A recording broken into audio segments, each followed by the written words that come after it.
Tigre very pointedly asked me if I was post-abortive. And at that point, I realized no one had ever asked me that question before. My first abortion, I was in a relationship with a boyfriend who subsequently became my husband.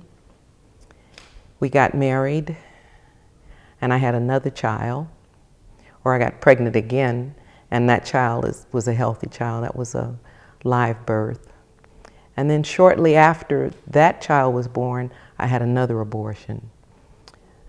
My husband, boyfriend, kind of talked me into it. And with the second abortion with him after we were married,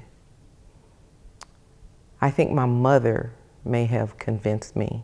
My mother probably said, "You don't need another child right now." And I put a lot of stock in what my mother's advice. I come from a Catholic background, Louisiana. And what mother said, you did. You didn't question.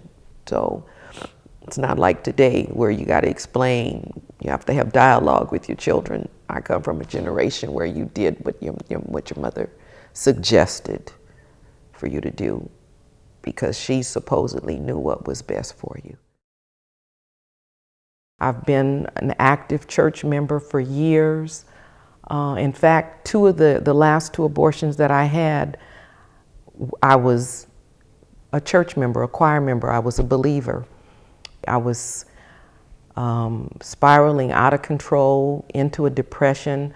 I'd gone to one-on-one counseling, group counseling, and I was praying to God to tell me what it was that I was supposed to be doing.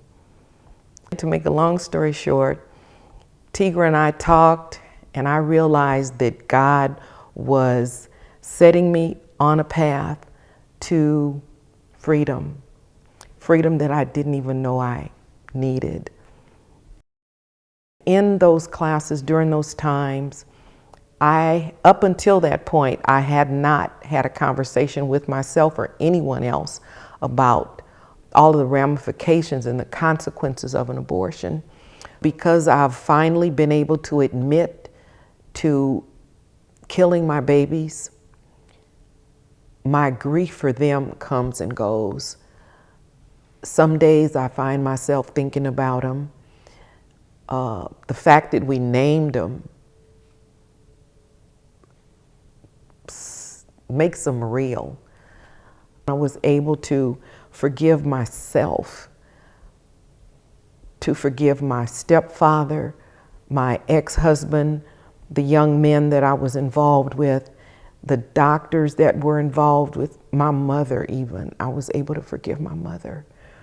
And through all of that, I understood why for so long I was angry and bitter and had pushed it all down, and I was able to go to God with them and let Him guide me, let Him cleanse me, let Him set me on stable footing, on stable ground.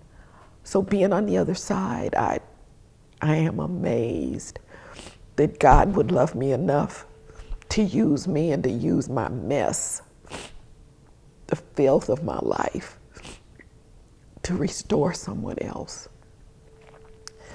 Knowing that makes it worthwhile. The shame, the hurt, the pain doesn't mean anything. It's nothing. When you know that somebody's been restored, somebody's been encouraged, I am awed and humbled